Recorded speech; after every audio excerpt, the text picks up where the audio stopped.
박철수 조직범죄처벌법 위반 혐의로 긴급 체포합니다. 수야? 박철수. 정말 우리 철수야? 할머니, 혹시 이 사람을 아세요? 50년을 기다린 어머니의 마음과 체포해야 할 조직 보스가 바로 잃어버린 가족이라는 잔인한 운명이 빗속에서 마주쳤습니다. 안녕하세요. 여러분들을 위한 감성 드라마 오디오북 서랍 속 은빛 이야기입니다. 영상이 마음에 드신다면 구독과 좋아요는 무료니까 꼭 눌러주세요. 매주 새로운 감동의 이야기로 찾아뵙겠습니다.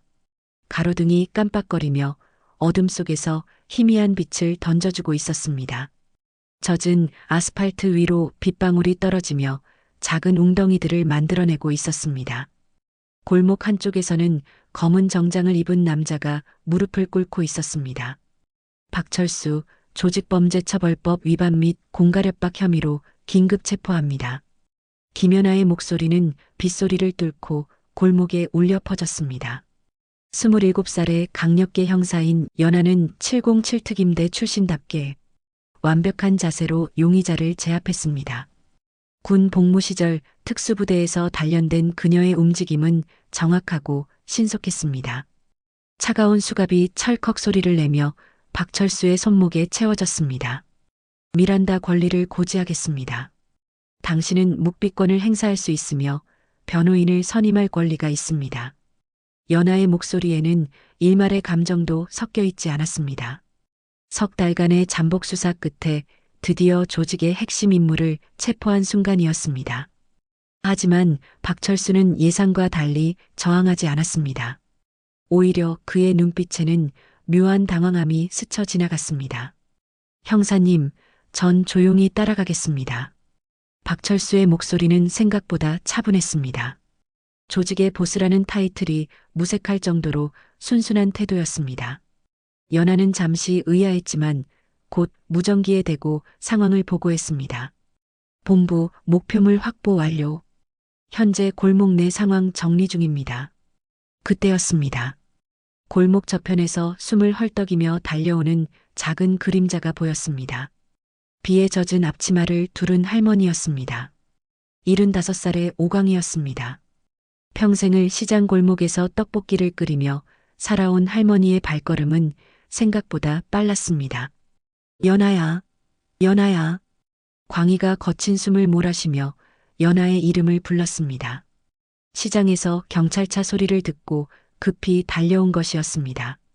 손녀가 위험한 일을 하고 있다는 생각에 가슴이 철렁 내려앉았던 것입니다. 할머니, 어떻게 여기까지 오셨어요? 연아는 할머니를 보자 표정이 살짝 부드러워졌습니다. 하지만 곧 직업 정신을 되찾고 엄숙한 목소리로 말했습니다. 위험하니까 뒤로 물러서 계세요. 용의자 체포 중입니다. 광희는 손녀의 말을 듣고 한 걸음 뒤로 물러섰지만 시선은 수갑이 채워진 남자에게서 떨어지지 않았습니다. 가로등 불빛이 남자의 옆얼굴을 비추는 순간 광희의 온몸에 전류가 흐르는 듯한 충격이 전해졌습니다. 그 얼굴, 그 콧날, 그 눈매, 어떻게 잊을 수 있을까요? 50년이 넘는 세월이 흘렀지만 어미의 눈은 절대 틀리지 않습니다.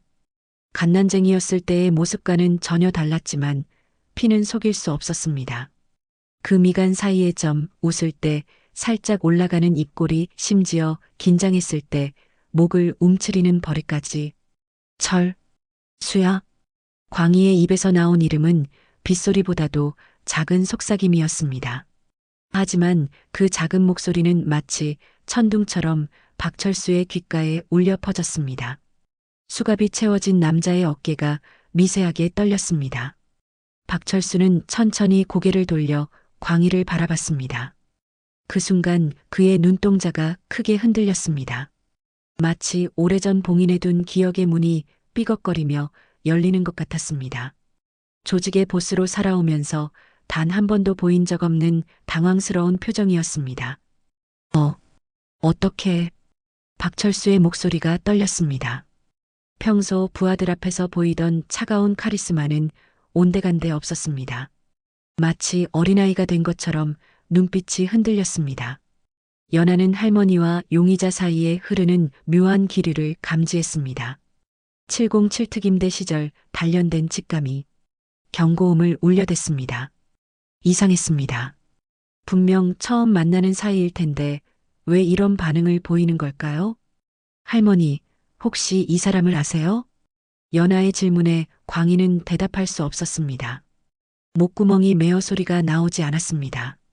그저 떨리는 손으로 입을 막고 박철수를 바라볼 뿐이었습니다. 눈가에 맺힌 눈물이 빗물과 섞여 흘러내렸습니다. 박철수도 침묵을 지켰습니다. 하지만 그의 눈빛에는 분명한 동요가 있었습니다. 수십 년 동안 철저히 묻어둔 기억들이 급류처럼 밀려오고 있었습니다. 빗방울이 더욱 굵어졌습니다. 골목의 가로등은 여전히 깜빡거렸고 세 사람은 각자 다른 이유로 말을 잃고 서 있었습니다. 광희의 마음속에서는 오래된 기억들이 물밀듯이 밀려왔습니다. 갓난쟁이였던 작은 아들의 모습, 고아원 문 앞에서 마지막으로 안아보던 그 따뜻한 체온, 그리고 평생 가슴에 묻고 살았던 죄책감까지. 저 아이는 내가 갓난쟁이였을 때 고아원에 맡긴 내 둘째 아들이야. 광희의 마음속 독백은 빗소리에 묻혔지만 그녀의 눈에서 흘러내린 눈물은 진실을 말하고 있었습니다. 서울 변두리 판잣집 골목이었습니다. 25살의 오광희는 4살배기 큰아들을 등에 업고 갓 태어난 둘째 철수를 품에 안은 채 좁은 방 안을 걸어 다니고 있었습니다. 남편이 세상을 떠난 지 석 달, 부도로 인한 빚더미는 눈덩이처럼 불어나고 있었습니다. 어보, 미안해. 나 혼자서는 어떻게 해야 할지 모르겠어. 광희는 남편의 영정 사진을 바라보며 중얼거렸습니다. 사진 속 남편은 여전히 따뜻한 미소를 짓고 있었지만 현실은 냉혹했습니다. 공장 사업 실패로 진 빚은 3천만 원, 당시로서는 천문학적인 금액이었습니다. 엄마, 배고파요. 등에 업힌 큰아들이 가느다란 목소리로 말했습니다. 광희는 쌀독을 들여다봤지만 바닥이 훤히 보였습니다. 젖병 속 분유도 이미 바닥났습니다. 품속의 철수는 열이 나는지 끊임없이 보챘습니다. 작은 얼굴이 빨갛게 달아올라 있었습니다. 조금만 참아, 아들아. 엄마가 뭐라도 해올게. 광희는 큰아들을 이웃집 아주머니에게 맡기고 철수를 안은 채 시장으로 나갔습니다. 남편이 남긴 유일한 재산인 작은 손수레에 밀가루와 고춧가루를 올리고 연탄불 위에 낡은 냄비를 올렸습니다. 손가락이 터져 피가 나도 떡을 치고 또 쳤습니다. 떡볶이 사세요. 맛있는 떡볶이. 따끈따끈한 떡볶이. 목이 쉬도록 외쳤지만 추운 겨울 사람들의 발걸음은 뜸했습니다. 간혹 지나가는 사람들도 가격을 깎아달라고 했습니다. 100원짜리 떡볶이를 50원에 팔아도 고마웠습니다. 하루 종일 서 있어도 번 돈은 몇백 원에 불과했습니다. 그 돈으로는 분유도, 연탄도, 쌀도 살 수 없었습니다. 광희는 밤마다 남편의 옷을 하나씩 내다 팔았습니다. 시계도 반지도 심지어 결혼 반지까지도 전당포에 맡겼습니다. 철수의 병치레는 점점 심해졌습니다. 밤마다 40도가 넘는 고열에 시달리며 울어댔고 제대로 먹지도 못해 뼈만 앙상하게 남았습니다. 병원에 가고 싶었지만 진료비가 없었습니다. 동네 약방에서 해열제만 얻어먹였지만 별다른 효과가 없었습니다. 엄마, 아기가 계속 울어요. 뜨거워요. 4살배기 큰아들이 동생의 이마에 손을 대며 걱정스럽게 말했습니다. 어린 나이에도 동생을 돌보려 애쓰는 모습이 기특하면서도 안쓰러웠습니다. 아이는 자신도 배가 고픈데 동생 걱정부터 하는 것이었습니다. 괜찮아, 아들아. 엄마가 뭔가 방법을 찾아볼게. 하지만 방법은 없었습니다. 갈수록 철수의 상태는 악화되었고 광희는 절망에 빠져갔습니다. 어느 날 밤 빚쟁이들이 들이닥쳤습니다. 오광희, 언제까지 우리를 우롱할 거야? 돈 언제 갚을 거야? 더 이상 기다려줄 수 없어. 광희는 두 아들을 뒤로 감싸며 무릎을 꿇고 빌었습니다. 제발 조금만 더 시간을 주세요. 아이들이 있어요. 갓난아기가 아파요. 아픈 건 우리 알 바 아니야. 돈부터 갚고 그런 소리해. 빚쟁이들은 집안의 살림살이를 몽땅 가져갔습니다. 이불도 그릇도 심지어 철수의 젖병과 기저귀까지도 가져갔습니다. 마지막에는 연탄까지 몽땅 실어갔습니다. 다음 주까지 돈 못 구해오면 너희들 다 길거리로 내쫓을 줄 알아. 빚쟁이들이 떠나고 난 뒤 텅 빈 방에는 찬바람만 불어왔습니다. 큰아들은 두려움에 떨며 광희 곁에 바짝 붙어 앉았고 철수는 더욱 심하게 울어댔습니다. 그날 밤 광희는 벽에 기대 앉아 두 아들을 품에 안고 생각했습니다. 이대로 가다가는 세 식구 모두 얼어 죽거나 굶어 죽을 것 같았습니다. 특히 철수는 제대로 된 치료를 받지 못하면 정말 위험할 상황이었습니다. 여보, 나 어떻게 해야 해요? 정말 어떻게 해야 해요? 광희는 남편의 영정사진을 바라보며 울었습니다. 하지만 울음으로는 아무것도 해결되지 않았습니다. 결단을 내려야 할 시간이었습니다. 다음 날 아침 광희는 철수를 안고 시내의 한 고아원을 찾아갔습니다. 성모고아원이라는 간판이 걸린 3층 건물이었습니다. 원장 수녀님은 자애로운 얼굴을 하고 계셨지만 광희는 무릎을 꿇고 두 손을 모으기까지 한참이 걸렸습니다. 수녀님, 제발 이 아이만은 살려주세요. 어머니, 일어나세요. 무슨 일인지 차근차근 말씀해 보세요. 이 아이가 제 둘째 아들인데 지금 제가 정말 어쩔 수 없는 상황이에요. 아이 아버지는 돌아가시고 빚은 산더미고 이 아이가 계속 아픈데 병원에 갈 돈도 없어요. 수녀님의 얼굴에 연민이 스쳤습니다. 어머니, 정말 어려우시군요. 이 아이 열이 많이 나는 것 같은데요. 얼굴이 많이 빨갛네요. 네. 며칠째 이래요. 병원비가 없어서 제발 이 아이만은 살려주세요. 제가 자리 잡으면 꼭 데리러 올게요. 철수를 고아원에 맡기고 집으로 돌아오는 길 큰아들이 물었습니다. 엄마, 아기는 언제 와? 광희는 큰아들의 작은 손을 꽉 잡고 답했습니다. 곧 데리러 갈 거야. 엄마가 약속할게. 꼭 데리러 갈 거야. 그날 밤 광희는 맨손으로 떡을 치며 다짐했습니다. 빚 갚고 자리 잡으면 반드시 데리러 간다. 반드시.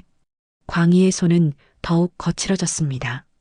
떡볶이 냄비에서는 여전히 김이 모락모락 피어올랐고 매운 고추장 냄새가 시장 골목을 가득 채웠습니다. 큰아들은 어느새 자라 군 복무도 마치고 결혼까지 했습니다. 그리고 연아라는 예쁜 딸을 남겨두고 일찍 세상을 떠났습니다. 할머니, 제가 할머니 곁에 있을게요. 25살의 연아가 시장에서 돌아온 광희에게 말했습니다. 연아는 경찰대학을 졸업하고 707 특임대에서 복무한 뒤 강력계 형사가 되었습니다.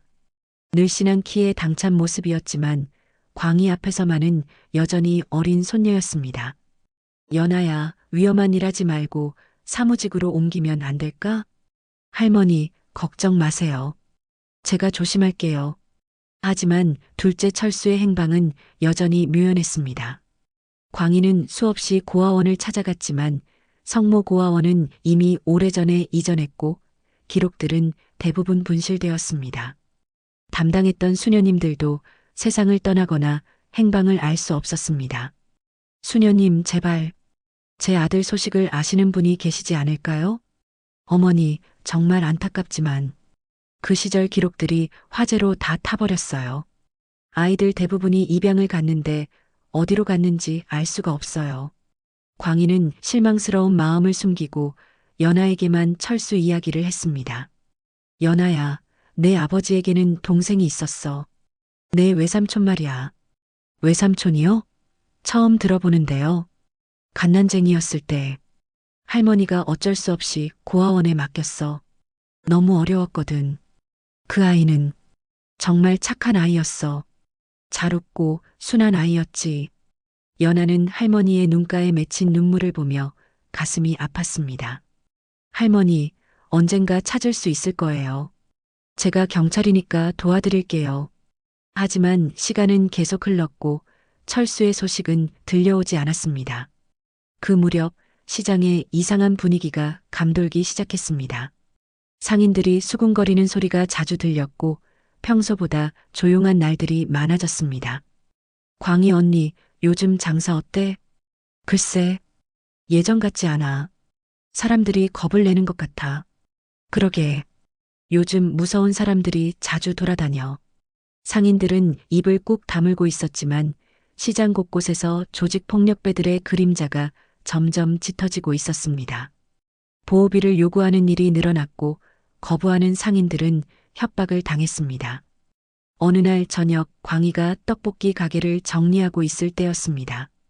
검은 정장을 입은 남자들이 시장 안으로 들어왔습니다. 상인들은 급히 문을 닫고 피했지만 광희는 그대로 자리를 지키고 있었습니다. 할머니, 장사 잘 되시죠? 남자 중 하나가 광희에게 다가왔습니다.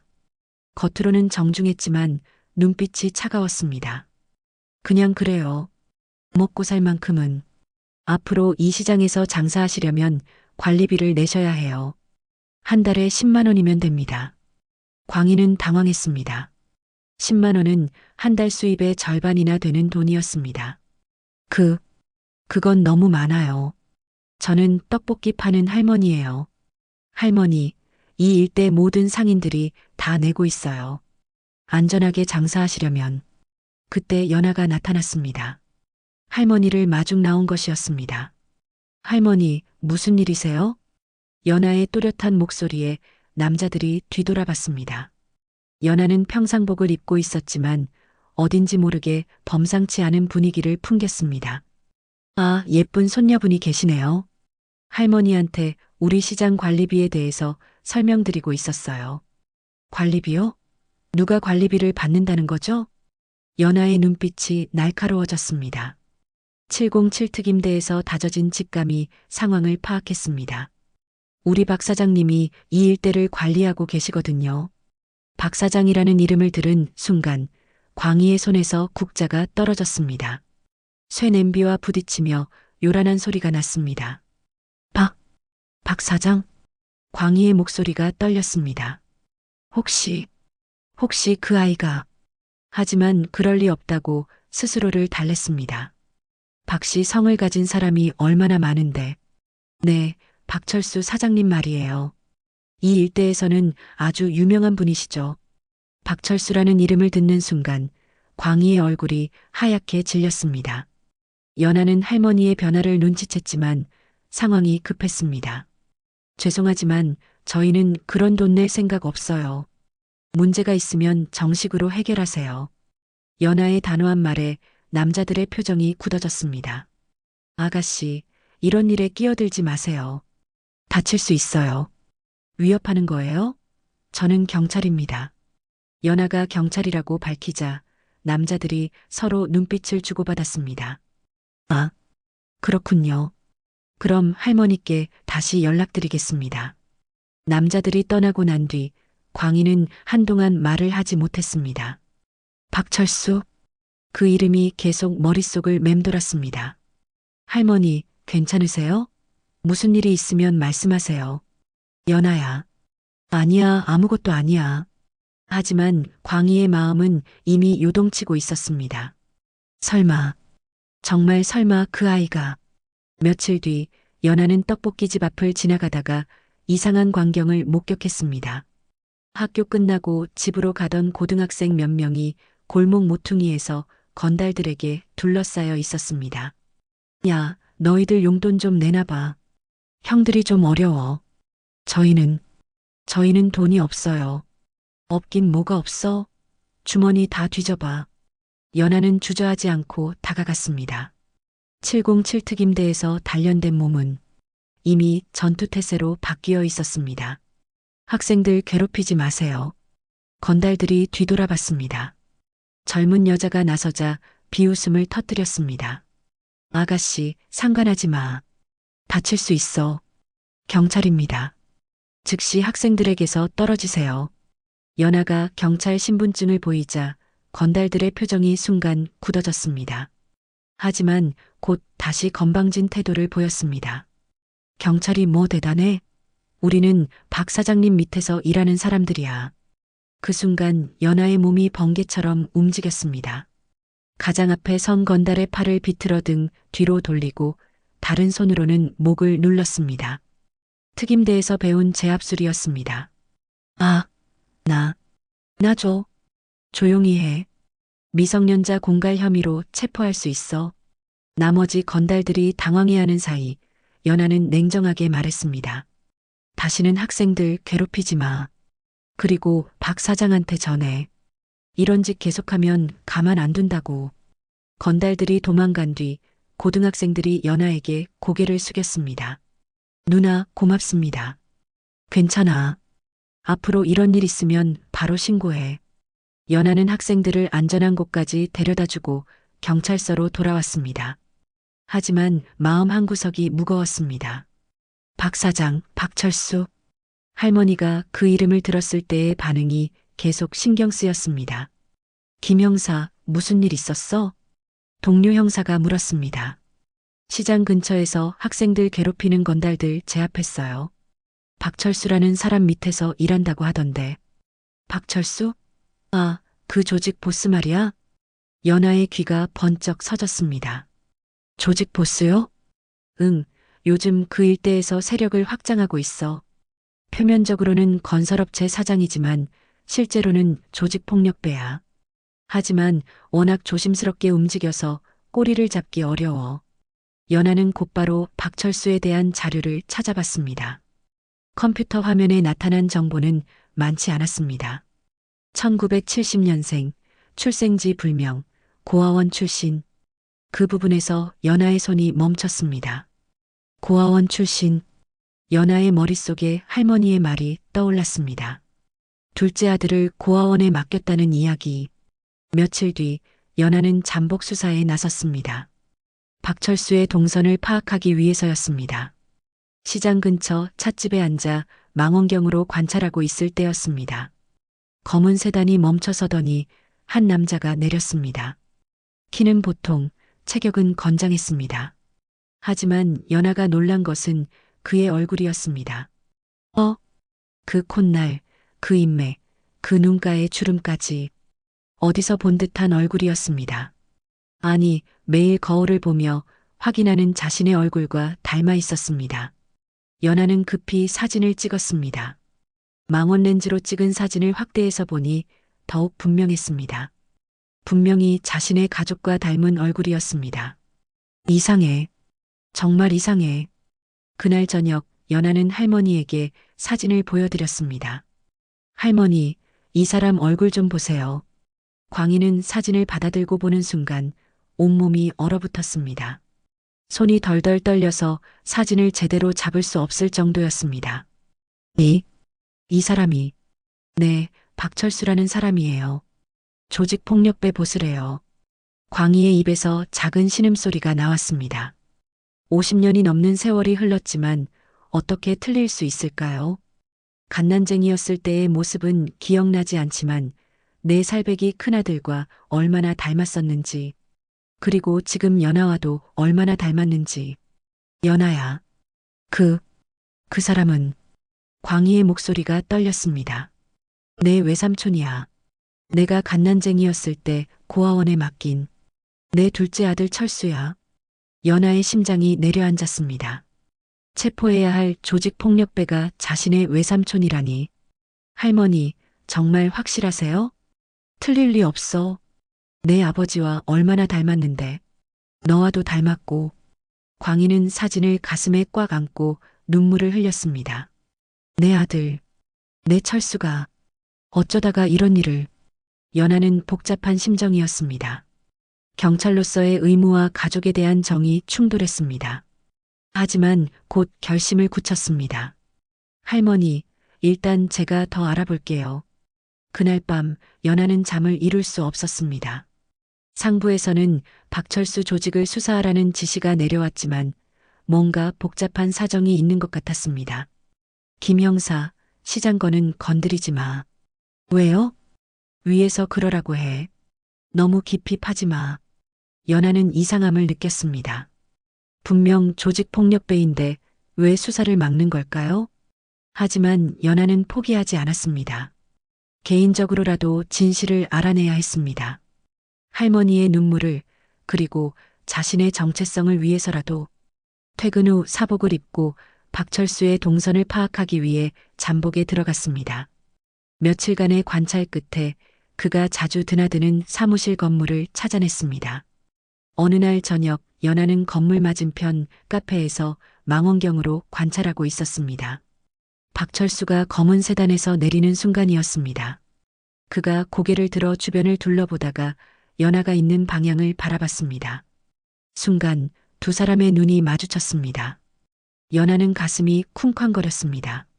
멀리서도 느껴지는 그의 시선이 예상보다 날카로웠습니다. 박철수는 잠시 연하를 바라보더니 천천히 고개를 돌려 건물 안으로 들어갔습니다. 그때 연하는 더욱 분명하게 확인할 수 있었습니다. 그의 콧날, 인맥, 미세한 눈웃음까지 정말로 자신의 집안 얼굴을 빼닮았습니다. 특히 웃을 때 살짝 올라가는 입꼬리는 할머니와 똑같았습니다. 연하는 급히 할머니에게 전화를 걸었습니다. 할머니, 지금 시간 있으세요? 왜 무슨 일이야? 할머니께 보여드릴 게 있어요. 지금 갈게요. 연하는 촬영한 사진들을 들고 떡볶이 집으로 향했습니다. 광희는 국자질을 멈추고 연하를 기다리고 있었습니다. 할머니, 이 사진들 좀 보세요. 연하가 여러 장의 사진을 꺼내 보여드렸습니다. 다양한 각도에서 찍은 박철수의 모습이었습니다. 광희는 사진을 하나하나 들여다보며 숨이 멎는 듯 했습니다. 맞아. 정말 맞아. 광희의 목소리가 떨렸습니다. 이 미간 사이의 점. 내 아버지도 똑같은 자리에 있었어. 그리고 이 입꼬리. 우리 집안 사람들 다 이래. 연하는 할머니의 확신에 찬 목소리를 들으며 복잡한 심정이 되었습니다. 할머니, 정말 확실하세요? 연하야, 50년을 기다린 엄마의 마음을 믿어줘. 저 아이가 내 철수가 맞아. 광희는 사진을 가슴에 안고 눈물을 흘렸습니다. 그런데 어쩌다가 저런 일을. 연하의 마음도 무거워졌습니다. 가족을 찾은 기쁨보다는 그가 걸어온 길이 너무 아팠습니다. 할머니, 제가 직접 만나볼게요. 연하야, 위험하지 않을까? 괜찮아요. 저는 경찰이니까요. 하지만 연하의 마음속에는 경찰로서의 의무감과 가족에 대한 정이 복잡하게 얽혀 있었습니다. 며칠 뒤 연하는 용기를 내어 박철수의 사무실을 찾아갔습니다. 3층 건물의 2층에 위치한 작은 사무실이었습니다. 간판에는 대한건설이라고 적혀 있었지만 분위기는 전혀 건설회사 같지 않았습니다. 어서 오세요. 사무실 문을 열고 들어가자 정장을 입은 남자가 인사했습니다. 박철수 사장님 계신가요? 누구시길래? 경찰입니다. 잠깐 뵙고 싶은 게 있어서요. 남자는 안쪽으로 들어가더니 잠시 뒤 나왔습니다. 사장님이 뵈시겠대요. 들어가세요. 연하는 심장이 두근거리는 것을 느끼며 안쪽 방으로 들어갔습니다. 박철수는 책상에 앉아 서류를 보고 있었습니다. 연하가 들어오자 고개를 들었습니다. 어서 오세요, 형사님. 박철수의 목소리는 생각보다 차분했습니다. 하지만 연하를 바라보는 눈빛에는 묘한 감정이 스쳐 지나갔습니다. 앉으세요. 연하는 박철수와 마주 앉았습니다. 가까이서 보니 더욱 확실했습니다. 분명히 자신의 가족과 닮은 얼굴이었습니다. 무슨 일로 오셨나요? 최근 시장 근처에서 일어나는 일들 때문에 왔습니다. 박철수는 잠시 침묵했습니다. 연하의 얼굴을 유심히 바라보고 있었습니다. 형사님, 혹시 시장에서 떡볶이 파시는 할머니와 관계가 있나요? 연하는 깜짝 놀랐습니다. 박철수가 할머니를 알고 있다니. 어떻게 아세요? 얼굴이 비슷해서요. 박철수의 목소리에 미묘한 떨림이 있었습니다. 혹시 할머니가 오광희 할머니인가요? 연하는 놀라서 박철수를 바라봤습니다. 네, 맞아요. 제 할머니세요. 박철수의 눈빛이 흔들렸습니다. 그는 잠시 아무 말도 하지 못했습니다. 그럼 형사님은, 저는 김연아입니다. 할머니의 손녀예요. 박철수는 책상에 팔꿈치를 괴고 이마를 짚었습니다. 오랫동안 침묵이 흘렀습니다. 할머니, 잘 계세요? 박철수의 목소리는 거의 속삭임에 가까웠습니다. 네. 할머니가 당신을 찾고 계셨어요. 저를. 박철수는 고개를 들어 연하를 바라봤습니다. 그의 눈가에 눈물이 맺혀 있었습니다. 할머니가 아직도 저를 기억하고 계신다고요? 물론이죠. 할머니는 평생 당신을 그리워하셨어요. 박철수는 일어나서 창문 쪽으로 갔습니다. 등을 돌린 채 말했습니다. 형사님, 아니, 연아 씨. 저는 할머니를 뵐 자격이 없어요. 왜요? 제가 어떤 일을 하고 있는지 알고 계시잖아요. 연아는 박철수의 등을 바라보며 말했습니다. 할머니는 상관없으시대요. 당신이 살아있다는 것만으로도 기뻐하실 거예요. 박철수는 오랫동안 창밖을 바라보며 침묵했습니다. 그의 어깨가 미세하게 떨리고 있었습니다. 광희는 더 이상 기다릴 수 없었습니다. 연아가 박철수를 만났다는 이야기를 듣고 나서부터 밤잠을 이루지 못했습니다. 50년을 기다린 마음이 더 이상 참을 수 없었습니다. 연아야, 내가 직접 가볼 거야. 할머니, 위험할 수도 있어요.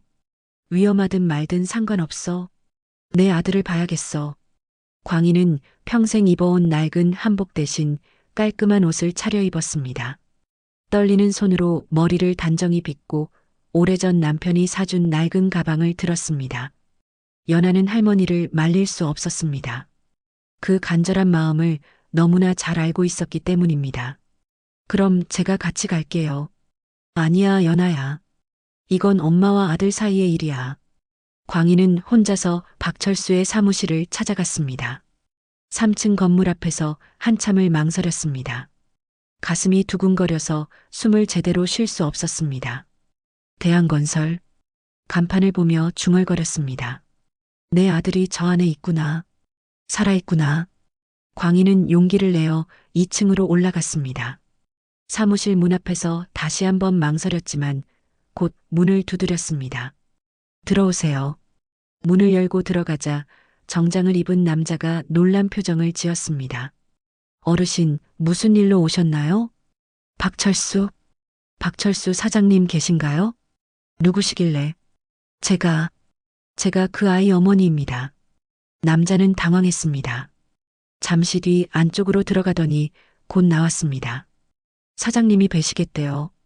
광희는 떨리는 다리로 안쪽 방으로 들어갔습니다. 박철수는 책상에서 일어나 광희를 바라보고 있었습니다. 둘 사이에 긴 침묵이 흘렸습니다. 정말 우리 철수야? 광희의 목소리가 떨렸습니다.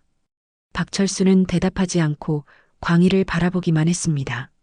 갓난쟁이였을 때 엄마가 고아원에 맡긴 우리 철수 맞지? 광희는 다가가려 했지만 박철수가 한 걸음 뒤로 물러섰습니다. 할머니, 저는 할머니의 아들이 아닙니다. 뭐라고? 아니야, 아들아. 엄마 눈은 틀리지 않아. 광희는 박철수에게 더 가까이 다가갔습니다. 박철수의 얼굴을 자세히 들여다봤습니다. 이 미간 사이의 점, 내 형과 똑같아. 이 인매도 우리 집안 사람들 특징이야. 박철수는 고개를 돌렸습니다. 할머니, 돌아가세요. 저는 할머니가 찾으시는 그런 아들이 아닙니다. 철수야. 광희의 눈에서 눈물이 흘러내렸습니다. 엄마가 미안해. 정말 미안해. 너를 고아원에 맡긴 것 평생 후회하며 살았어. 박철수의 어깨가 떨렸습니다. 할머니, 그만 가세요. 안 가. 나는 안 가. 50년을 기다렸는데 어떻게 그냥 가? 광희는 박철수의 손을 잡으려 했습니다. 하지만 박철수는 손을 뿌리쳤습니다. 할머니, 저는 조직폭력배입니다. 나쁜 일하는 사람이에요. 박철수의 목소리가 높아졌습니다. 제가 어떤 사람인지 아세요? 사람들을 협박하고 돈을 뜯어내고 폭력을 쓰는 사람이에요. 광희는 흔들리지 않았습니다. 그래도 넌 내 아들이야. 내가 뭘 했든 상관없어. 할머니, 철수야, 왜 이런 일을 하게 됐니? 고아원에서 무슨 일이 있었니? 박철수는 잠시 침묵했습니다. 그리고는 냉소적인 표정을 지었습니다. 고아원요? 지옥이었어요. 박철수의 목소리에 차가운 분노가 섞여 있었습니다. 12살 때까지 그곳에 있었는데 매일이 지옥이었어요. 큰 아이들한테 맞고 밥도 제대로 못 먹고. 철수야, 12살에 도망쳤어요. 길거리에서 구걸하며 살았죠. 누구도 저를 도와주지 않았어요. 광희의 가슴이 찢어지는 것 같았습니다. 내가 몰랐어. 미안해, 정말 미안해. 이제 와서 미안하다고요? 엄마라고요? 박철수의 목소리가 거칠어졌습니다. 저는 이미 오래전에 엄마라는 걸 포기했어요. 혼자서 살아남는 법을 배웠고, 이제는 이 일대에서 제가 법이에요. 광희는 박철수 앞에 무릎을 꿇었습니다. 철수야, 엄마를 용서해줘. 정말 어쩔 수 없었어. 너를 살리려고 그랬어. 박철수는 무릎 꿇은 광희를 바라보며 눈빛이 흔들렸습니다. 일어나세요. 용서해줄 때까지 안 일어나. 할머니. 박철수는 광희를 일으켜 세우려 했습니다. 그 순간 광희의 거친 손이 박철수의 손에 닿았습니다. 50년 동안 떡볶이를 끓이며 거칠어진 손이었습니다. 박철수는 그 손의 감촉에 잠시 멈췄습니다. 어딘지 모르게 낯익은 느낌이었습니다. 할머니, 그만 일어나세요. 박철수의 목소리가 부드러워졌습니다. 철수야, 제발 나쁜 일 그만해. 엄마가 뭐든지 할게. 할머니가 뭘 하시게요? 떡볶이 끓이는 거 가르쳐 줄게. 함께 살자. 박철수는 쓴웃음을 지었습니다. 할머니, 이제 너무 늦었어요. 저는 돌아갈 수 없어요. 늦지 않았어. 절대 늦지 않았어. 그때 밖에서 소음이 들렸습니다. 박철수의 부하들이 들어왔습니다. 사장님, 경찰들이 건물을 포위했습니다. 박철수의 표정이 굳어졌습니다. 광희는 불안한 마음으로 박철수를 바라봤습니다. 철수야, 도망가지 마. 제발. 하지만 박철수는 이미 창문 쪽으로 향하고 있었습니다. 비가 쏟아지기 시작했습니다. 연하는 긴급 출동 명령을 받고 팀원들과 함께 폐창고로 향했습니다. 박철수 조직의 불법 거래 현장이라는 첩보가 들어온 것이었습니다. 김 형사, 준비됐나? 네, 준비 완료입니다. 연하는 방탄조끼를 착용하고 권총을 확인했습니다. 707 특임대에서 단련된 몸은 이미 전투태세였지만 마음 한편은 복잡했습니다. 체포해야 할 대상이 외삼촌이라는 사실이 계속 머릿속을 맴돌았습니다. 작전 개시. 팀장의 명령과 함께 경찰들이 창고를 포위했습니다. 연하는 선두에 서서 창고 안으로 돌입했습니다. 어둠 속에서 손전등 불빛이 여러 방향으로 번쩍였습니다. 경찰이다. 모두 손들어. 창고 안은 혼란에 빠졌습니다. 박철수의 부하들이 사방으로 도망치기 시작했습니다. 하지만 연하의 눈은 오직 한 사람을 찾고 있었습니다. 창고 안쪽에서 박철수가 나타났습니다. 그는 당황하지 않고 침착하게 상황을 파악하고 있었습니다. 연하와 눈이 마주치는 순간 둘 다 잠시 멈췄습니다. 박철수, 도망가지 마. 연하가 외쳤습니다. 하지만 박철수는 이미 뒤쪽 출구로 향하고 있었습니다. 연하는 주저하지 않고 뒤를 쫓았습니다. 빗속을 뚫고 이어진 추격전이었습니다. 박철수는 골목길을 누비며 도망쳤지만 연하는 특임대에서 단련된 체력으로 거리를 좁혀갔습니다. 멈춰! 연하의 외침이 빗소리에 섞여 울려 퍼졌습니다. 박철수가 막다른 골목에 다다랐을 때 연하가 앞을 가로막았습니다.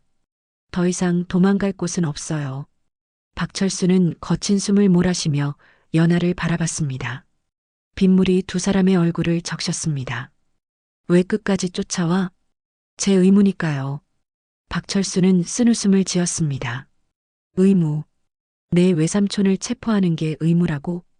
연아의 가슴이 아팠습니다. 하지만 흔들리지 않았습니다. 외삼촌이어도 잘못한 건 잘못한 거예요. 그때 박철수가 재킷 안쪽에 손을 넣었습니다. 권총을 꺼내려는 움직임이었습니다. 연아는 재빠르게 몸을 날려 박철수의 팔을 제압했습니다. 707 특임대에서 배운 격투술이 발휘되는 순간이었습니다. 연아는 박철수의 팔을 꺾어 등 뒤로 돌리고 바닥에 제압했습니다. 으어! 박철수가 신음소리를 냈지만 연아는 망설이지 않고 수갑을 채웠습니다. 박철수, 조직범죄처벌법 위반 및 공갈협박 혐의로 긴급 체포합니다. 차가운 수갑이 찰컥 소리를 내며 박철수의 손목에 채워졌습니다. 그 순간이었습니다. 골목 저편에서 광희가 뛰어왔습니다. 경찰서에서 상황을 전해 듣고 급히 달려온 것이었습니다. 철수야, 철수야. 광희의 절규가 빗속에 울려 퍼졌습니다. 75살의 몸으로 골목길을 달려온 것이었습니다. 할머니, 위험해요. 연아가 말렸지만 광희는 이미 박철수 곁에 무릎을 꿇고 있었습니다. 철수야, 괜찮니? 다친 데 없니? 박철수는 바닥에 엎드린 채 광희를 바라봤습니다. 그의 눈에서 처음으로 눈물이 흘러내렸습니다. 할머니, 왜 여기까지 오셨어요? 내 아들인데 어떻게 안 와? 광희는 떨리는 손으로 박철수의 젖은 머리를 쓰다듬었습니다. 철수야, 엄마가 버린 게 아니야. 너를 살리려고 맡긴 거야. 박철수의 어깨가 흔들렸습니다. 할머니, 미안해, 정말 미안해. 엄마가 너를 지켜주지 못해서. 광희의 눈물이 빗물과 섞여 흘러내렸습니다. 연아는 이 광경을 바라보며 가슴이 미어졌습니다. 하지만 경찰로서의 의무를 저버릴 수는 없었습니다. 할머니, 일단 물러서 계세요. 박철수는 연아를 똑바로 바라봤습니다. 연아, 내가 우리 형의 딸이구나. 네. 형은 좋은 아버지였니? 연아는 잠시 망설였지만 대답했습니다. 제가 어릴 때 돌아가셔서 기억이 많지 않아요. 하지만 할머니가 늘 좋은 사람이었다고 하셨어요. 박철수는 고개를 끄덕였습니다. 그래, 형은 착한 아이였어. 나와 달리 외삼촌도 착한 사람이었을 거예요. 할머니가 그러셨어요. 박철수는 쓴웃음을 지었습니다. 이제 와서 너무 늦었어. 늦지 않았어요. 연아가 단호하게 말했습니다. 법정에서 진실을 말하세요. 왜 이런 일을 하게 됐는지. 그때 다른 팀원들이 도착했습니다. 김 형사, 용의자 확보 완료인가? 네, 확보 완료입니다. 박철수는 연아에게 마지막으로 말했습니다. 연아야, 할머니를 잘 돌봐드려. 그리고 고맙다. 뭐가 고마워요? 내가 끝까지 의무를 다한 거. 형이 좋은 딸을 키웠구나. 연아는 목이 메었습니다. 박철수가 경찰차로 끌려가는 것을 지켜보며 광희는 그 자리에 주저앉았습니다. 내 아들, 내 철수. 연아는 할머니를 부축하며 말했습니다. 할머니, 이제 시작이에요. 외삼촌을 도울 방법을 찾아봐요. 빗방울이 더욱 굵어졌습니다. 하지만 세 사람 사이에는 50년 만에 다시 이어진 끈이 있었습니다. 아픈 만큼 단단해진 가족의 끈이었습니다. 법정에서 박철수의 재판이 열렸습니다. 방청석에는 광희와 연아가 나란히 앉아 있었습니다. 광희는 평생 입어본 것 중 가장 단정한 옷을 입고 있었습니다. 피고인 박철수, 최후 진술하십시오. 판사의 말에 박철수가 일어났습니다. 수개월간의 구치소 생활로 야위었지만 눈빛은 전보다 평온해 보였습니다. 존경하는 재판장님, 저는 제가 저지른 모든 범죄 행위에 대해 인정합니다. 박철수의 목소리는 차분했습니다. 하지만 변명이 아닌 제가 왜 이런 길을 걸었는지 말씀드리고 싶습니다. 박철수는 잠시 방청석의 광희를 바라봤습니다. 저는 갓난쟁이 때 고아원에 맡겨졌습니다. 어머니가 저를 버린 줄 알고 살았습니다. 고아원에서의 생활은 지옥이었습니다. 법정이 조용해졌습니다. 12살에 고아원을 도망쳐 나온 뒤 길거리에서 구걸하며 살았습니다. 아무도 저를 도와주지 않았습니다. 살기 위해 나쁜 일에 손을 댔습니다. 광희의 눈에서 눈물이 흘러내렸습니다. 하지만 이제 알았습니다. 어머니가 저를 버린 게 아니라 살리려고 하신 일이었다는 것을 50년이 지나서야 알았습니다. 박철수는 다시 광희를 바라봤습니다. 어머니, 죄송합니다. 그리고 사랑합니다. 광희는 흐느끼며 고개를 끄덕였습니다. 재판장님, 저는 제 죗값을 치르겠습니다. 하지만 제발 제 어머니와 조카에게만은 피해가 가지 않기를 간곡히 부탁드립니다. 재판 결과 박철수는 징역 5년을 선고받았습니다. 생각보다 가벼운 형량이었습니다. 그의 솔직한 자백과 과거사에 대한 참작이 있었던 것입니다. 판결 후 광희와 연하는 박철수와 잠시 만날 수 있었습니다. 철수야. 광희가 유리창 너머의 박철수에게 손을 갖다 댔습니다. 어머니, 걱정하지 마세요. 저는 괜찮습니다. 5년만 기다리면 되는 거지? 네, 어머니. 그리고 나올 때는 정말 새 사람이 되어서 나올게요. 연하도 수화기를 들었습니다. 외삼촌, 저 할머니 잘 돌봐드릴게요. 고마워, 연하야. 내가 있어서. 어머니가 혼자가 아니어서 다행이야. 한 달 후 박철수로부터 첫 번째 편지가 왔습니다. 광희는 떨리는 손으로 편지를 펼쳤습니다. 어머니께 감옥에서 처음으로 편지를 씁니다. 여기서는 규칙적인 생활을 하고 있습니다. 일찍 일어나고 일하고 공부도 합니다. 어머니, 제가 갓난쟁이였을 때 얼마나 많이 울었는지 아세요? 간병하시던 수녀님이 그러시더라고요. 밤마다 울어서 다른 아이들이 잠을 못 잤다고. 그때 저는 어머니를 부르고 있었던 거겠죠? 어머니 품이 그리워서. 다음 생에는, 아니, 이번 생에서라도 어머니 품에서 한 번 더 울어보고 싶습니다. 그리고 연아에게 꼭 전해주세요. 고맙다고. 나를 포기하지 않고 끝까지 가족으로 대해줘서 고맙다고. 철수 올림. 광희는 편지를 가슴에 안고 한참을 울었습니다. 연아가 옆에서 할머니의 어깨를 토닥였습니다. 할머니, 외삼촌이 변하고 있어요. 그래. 우리 철수가 돌아오고 있어. 그날부터 광희는 매주 면회를 갔습니다. 처음에는 어색했지만 점점 진짜 모자 사이가 되어갔습니다. 어머니, 떡볶이 장사는 어때요? 요즘은 연아가 도와줘서 괜찮아. 너 나오면 함께 하자. 정말요? 저도 떡볶이 만드는 거 배울 수 있을까요? 당연하지. 엄마가 다 가르쳐 줄게. 박철수의 눈빛이 밝아졌습니다. 3년 후 박철수는 모범수로 가석방되었습니다. 출소하는 날 광희와 연아가 교도소 앞에서 기다리고 있었습니다. 철수야. 광희가 달려가 박철수를 꼭 안았습니다. 50년 만에 처음으로 안아보는 아들이었습니다.